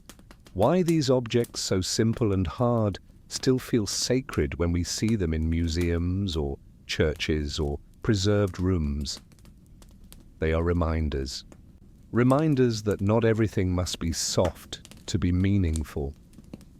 That not everything must change to be valuable.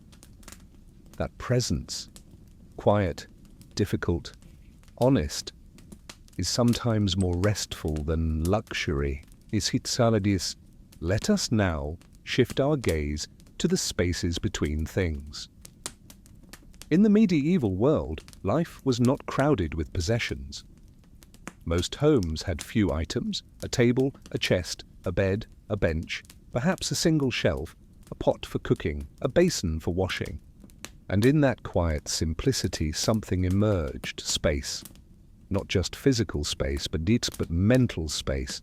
Space to breathe, space to wait, space to notice the grain of wood, the draft beneath the door, the creak of a stool as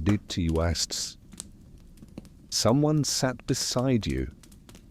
Modern life is filled with noise, with things, with clutter, chairs that recline, swivel, adjust, pillows for support, pillows for style, pillows for the sake of having more pillows.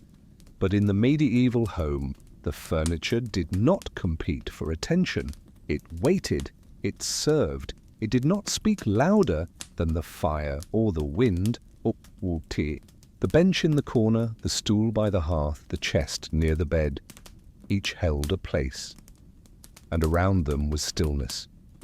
Empty floor, bare walls, open air. The silence of not filling every inch. That silence became a kind of comfort, one that asked for nothing, one that welcomed only what was needed. And the people, in return, were careful. They sat with intention. They stood when it was time.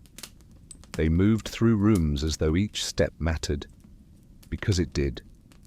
The sound of a chair scraping across the stone, the weight of a chest opening, the moment a bowl touched wood. These were the sounds of life, not interruption, but rhythm. Even in the grand halls of castles where walls stretched high and banners hung, the furniture remained sparse. Space was respected. Emptiness had meaning. A single chair in a large room could carry more weight than a dozen sofas in a parlor today, because it was earned space, because it was respected space. Let's pause now to imagine such a room. A fire burns in a wide hearth. Its glow moves slowly across the stone floor. A single table stands in the center. On one side, a wooden bench, long, flat, darkened with age. A chest sits nearby, closed. Above, wooden beams stretch across the ceiling. The walls are bare. The air is cool, but not unkind. Seek. You enter. You do not rush. Your footsteps echo softly. You sit on the bench.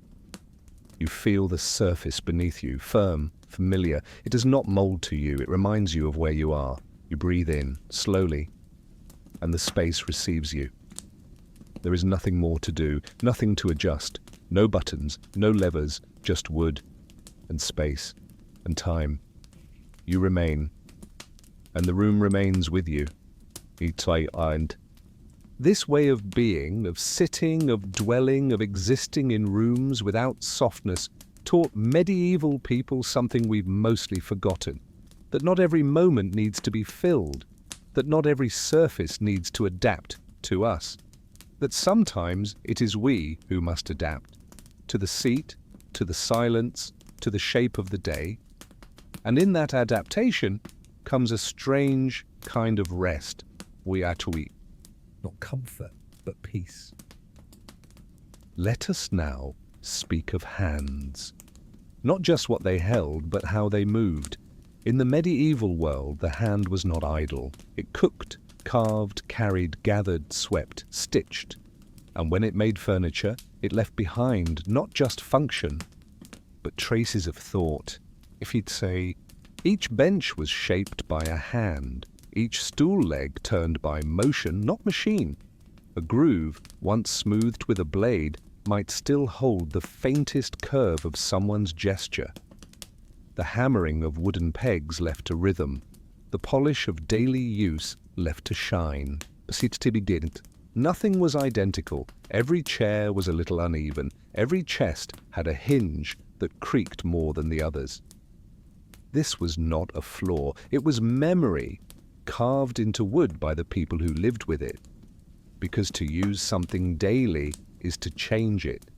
Slowly, quietly, until it belongs to you, not by ownership, but by presence. And so the furniture of the medieval world was personal, not precious, not protected behind velvet ropes, but personal. The bench knew the weight of the person who always sat on the left side. The stool by the fire leaned just a little where someone always rested their heel. The chest lid opened smoother in one direction, worn down by one particular hand. These pieces were not meant to survive centuries. Yet many did, not because they were durable alone, but because they were respected, used, maintained, repaired. A leg that wobbled was braced with a wedge. A crack was bound with iron. A seat that wore thin was covered with folded cloth, not replaced but tended to. Furniture was not a possession. It was a companion, an anchor, a presence in the home that aged as the people did. So let us imagine now, not sitting on a bench, but making one. You are in a small outbuilding beside the cottage. The air smells of sawdust and sap. You hold a piece of oak, thick and uneven. The tools are simple, a plane, a hammer, a chisel, a knife. The light comes from the open door. Birds call beyond the trees. You carve slowly, not for beauty, but for strength. You smooth the legs, you hammer them into place, you test the wobble. You press your hand to the surface. When the bench is placed in the home, it fits. Not because it was measured perfectly, but because it was made for the people who live there. The way they sit, the way they move, the way they gather. And year by year, the bench becomes less of a thing and more of a memory. A surface that carries laughter and prayer and silence, not padded, not polished, but known.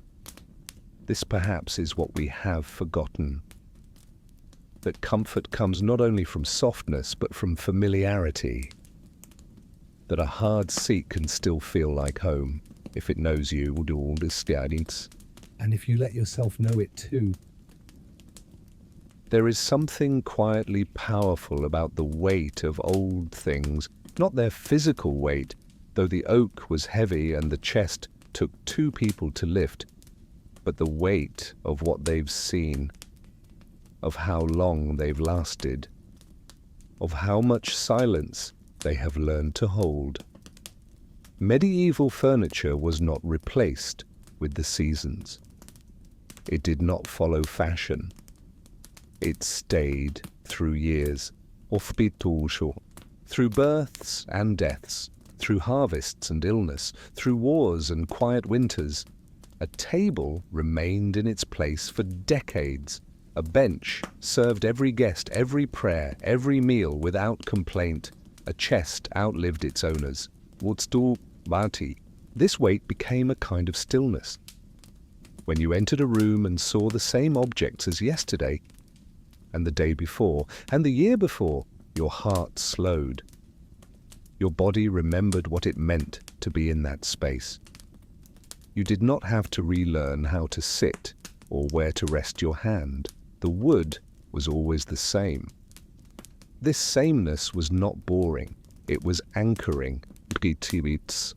In a world where weather changed quickly and health was fragile, and war could come with little warning, the unchanging presence of furniture offered something rare, a fixed point, a surface that would not disappear, a chair that always waited, a bed that did not vanish when comfort was needed. Let us picture one of those rooms now, a cottage deep in winter. Outside, the trees bend in the wind. Snow gathers in the corners of the window. Inside, it is dim. The hearth is lit. Smoke rises gently through the chimney. There is a table in the center of the room, long, stained, its edges worn smooth by generations of elbows and hands. 2 benches sit on either side. No backs, no cushions, just wood. Against the far wall, a tall chest, large, iron-bound, heavy. It holds blankets or flour or secrets.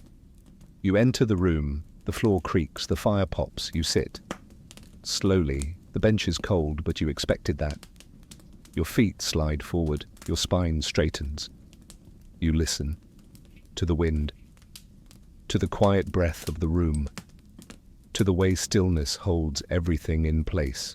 CTTBT.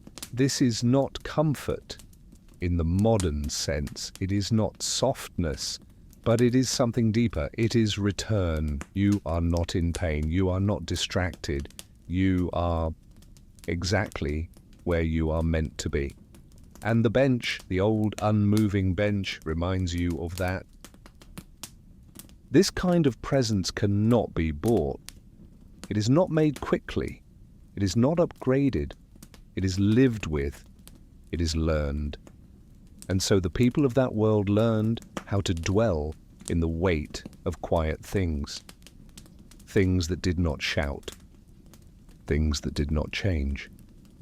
Things that waited patiently, year after year, until the people who used them finally noticed. They had become part of one another. Iki asks, in the medieval world, objects spoke without language. A bench did not need ornament to declare its purpose. A stool did not ask for attention. A chest did not boast. But each of these things, through years of quiet use, became deeply meaningful. Not because they were beautiful, but because they were there. There when someone returned home, wet from the fields. There when a mother stitched cloth by the fire, sees tons talmit. There when a child listened to a story told slowly with pauses, with silence. There when the fire was low, when the hunger was quiet, when the prayers had ended. These objects became witnesses. And the people, in turn, treated them with quiet respect. Not sentimentality, that word did not yet exist in the way we use it now, but a kind of reverence. They didn't praise the bench, but they didn't discard it either. It was mended, dusted, moved gently when it needed to be. It had earned its place, and so meaning was made slowly, not declared, but allowed, not said aloud, but remembered through motion, through sitting, through waiting. Let us pause again and imagine the hand resting on wood, rough at first, calloused fingers tracing the grain, a notch remembered, a stain that cannot be removed. The wood is cool, then warm, then forgotten. Not because it disappears, but because it has become natural. You do not think about the bench when you sit, you simply sit. You do not name the chest when you open it. You simply lift the lid. The objects have become part of the room, and the room has become part of you. No one needed to explain what these things meant. They were used, and in use they became sacred. Today, we speak often of design. We talk about aesthetic, about matching colors. We move objects in and out of rooms to match trends. But in the medieval world, meaning came from repetition, from trust. A bed frame meant sleep, not because it looked soft, but because it had held generations of tired bodies. A stool meant work, not because it was labeled, but because someone sat on it each morning to churn butter, to mend nets, to carve. These meanings cannot be bought. They are earned, not by the object, but by the life around it. Schulti, and so the furniture of that time becomes more than furniture. It becomes a kind of language, or one that does not need to be spoken, only used. A bench does not ask to be admired, it asks only to be sat upon, and that is enough. Home in the medieval world was not a place you decorated. It was a place you returned to, again and again, in wet clothes, with tired limbs, with bread from the market, with firewood in your arms. Poitinka, and every time you crossed the threshold, the same pieces greeted you. The bench near the fire, the bed you made yourself, the chest with your few belongings, the stool by the door where you left your tools. These things did not change. They aged. They darkened. They took on the scent of smoke and earth and skin. They held your shape, not by design, but by repetition. Home was made slowly, by sitting, by placing things in the same place, by the quiet wear of daily motion. A child might sit at the same table where their parents once sat. A grandfather might sleep in the same bed he built as a younger man. Furniture stayed with the family, not because it was heirloom, but because it was there. It still worked. It still held. It still waited. Let us picture that home now. The door is wooden, heavy, uneven. The hinges groan when you push it open. Inside, the light is dim but warm. There is a fire burning low. There is a bench against the wall. There is a wooden spoon resting in a bowl. There are shoes placed neatly beneath a chest. You step in. The smell is familiar. Soot, old bread, wool. You sit. The bench is hard. You knew it would be. You shift, you adjust, you rest. Your hands fall into old shapes. Your shoulders remember how to relax in this space. This is comfort. Not because it is soft, but because it is yours. Comfort, in this sense, is not physical. It is emotional, rhythmic, lived. It is knowing the floor will creak in the same place, that the stool by the window will always wobble just a little, that the table's corner will always catch your sleeve if you walk too close. You don't change these things. You learn them. You live with them. And in doing so, you build home, not with softness, but with stillness, not with abundance, but with memory. Time in the medieval home was not measured in minutes. There were no ticking clocks, no vibrating reminders, no rush between one moment and the next. Time was seen in the length of a shadow across a wall, in the heat of the fire slowly fading, in the soft creak of a stool as someone shifted their weight, in the deepening quiet of the room when no one spoke. seat db.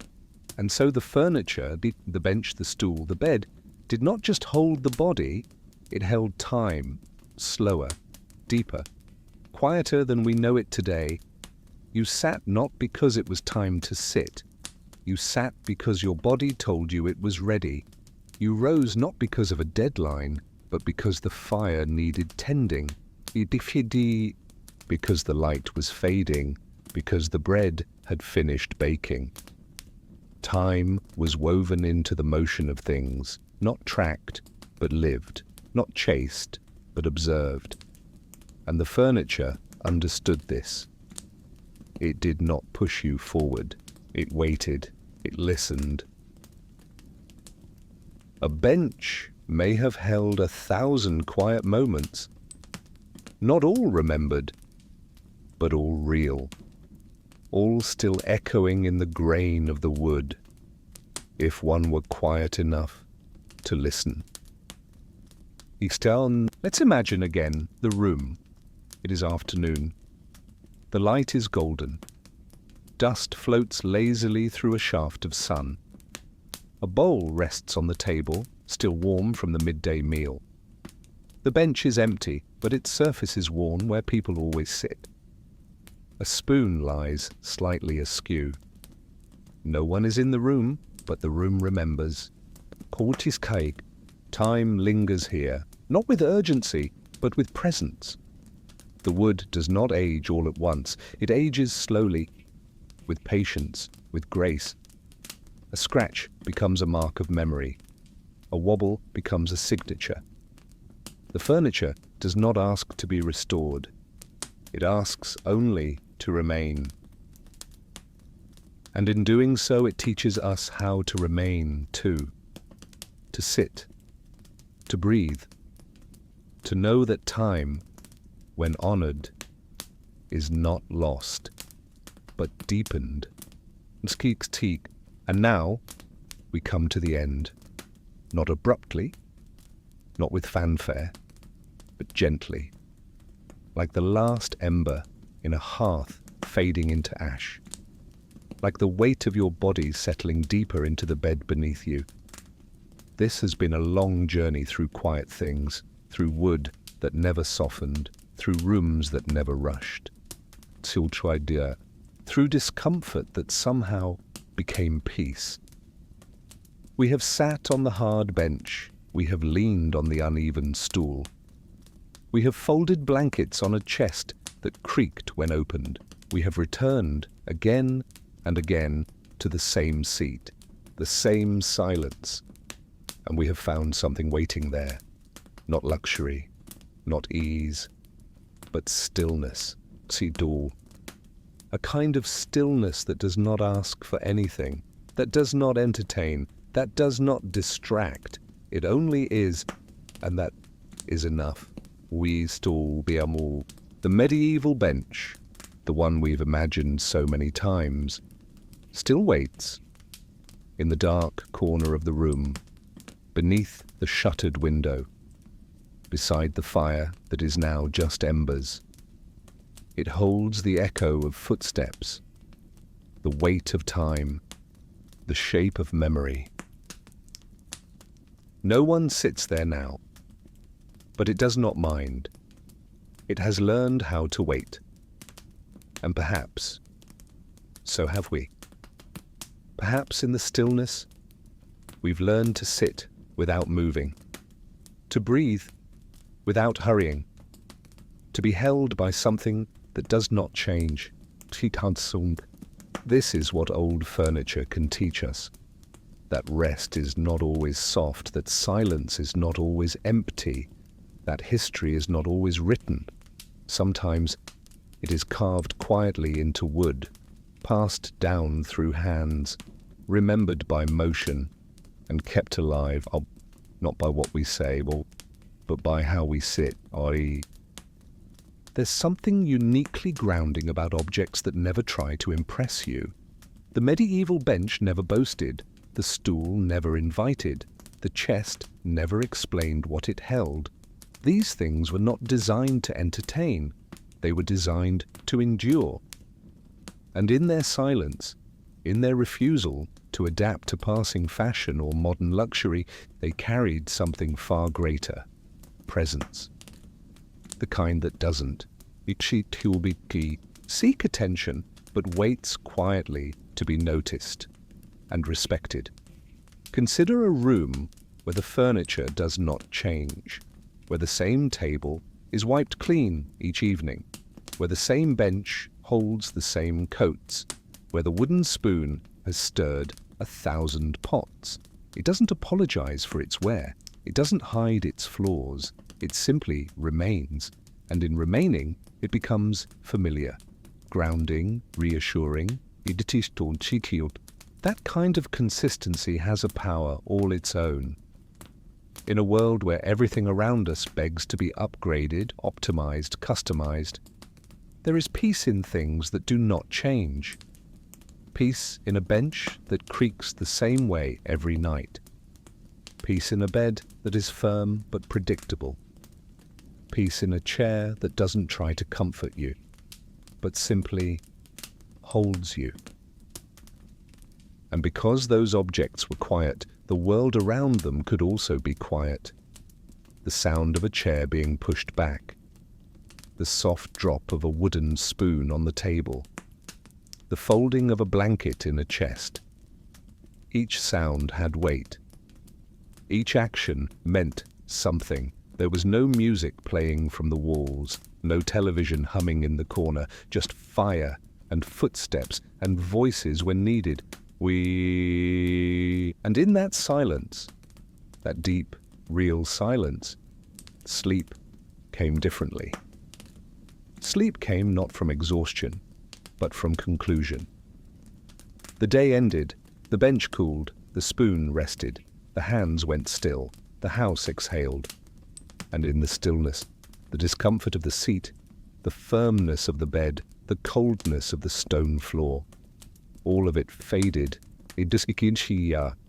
because sleep came not from comfort, but from peace.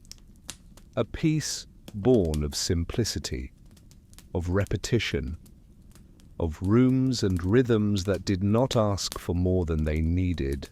There is a special kind of kindness in repetition.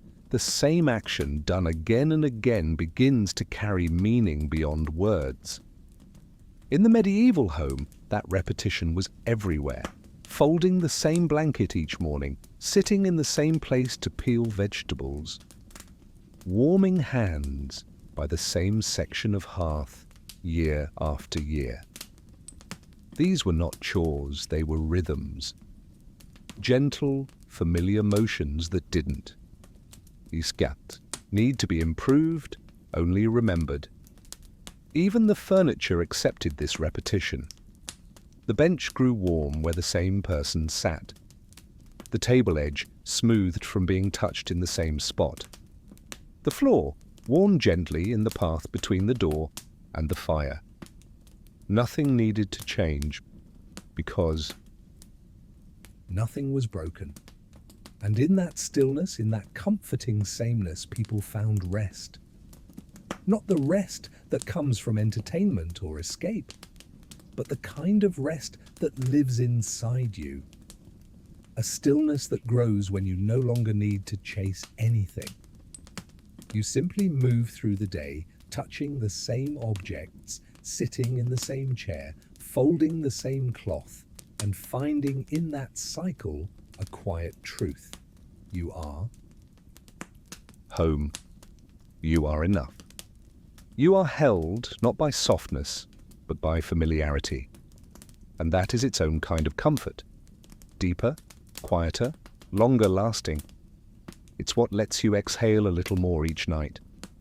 It's what makes the firelight feel warmer.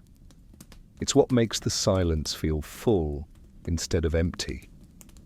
This is the kindness of repetition, and it does not fade, even now. The most remarkable thing about old furniture isn't how it looks, it's how it waits. The bench didn't move when the seasons changed. The stool didn't complain when it was left outside in the cold. The chest didn't ask to be opened. These things remained. They waited patiently, without anxiety, without expectation, and they taught something simply by being still that we do not always need to hurry to. Bimbiash matter. That stillness is not wasted time. That waiting can be a form of strength. In a world that tells us we must do more, become more, always be moving, the furniture reminds us of another way to hold our shape, even when nothing is happening. To stay present, even when no one is watching. To be useful, even in silence. The old bench by the fire never asked who would sit next. It didn't mind the wait or the where or the quiet hours when no one noticed it. It waited because that was its purpose. And in a way, it became more than a bench. It became a kind of anchor, not just in the home, but in time. A reminder that the world doesn't need to move quickly to be meaningful, that a life can be quiet and simple and slow and still full. Sometimes the bench remembers what we forget, that being here, now, as we are, is enough. And now, the room is quiet. The fire has faded. The bench, the chair, the chest, they all remain just as they always have. You've sat with me through stillness, through slow thoughts, through the weight of old wood and the hush of forgotten time. There was no rush here, no urgency, only quiet thing, remembering how to be.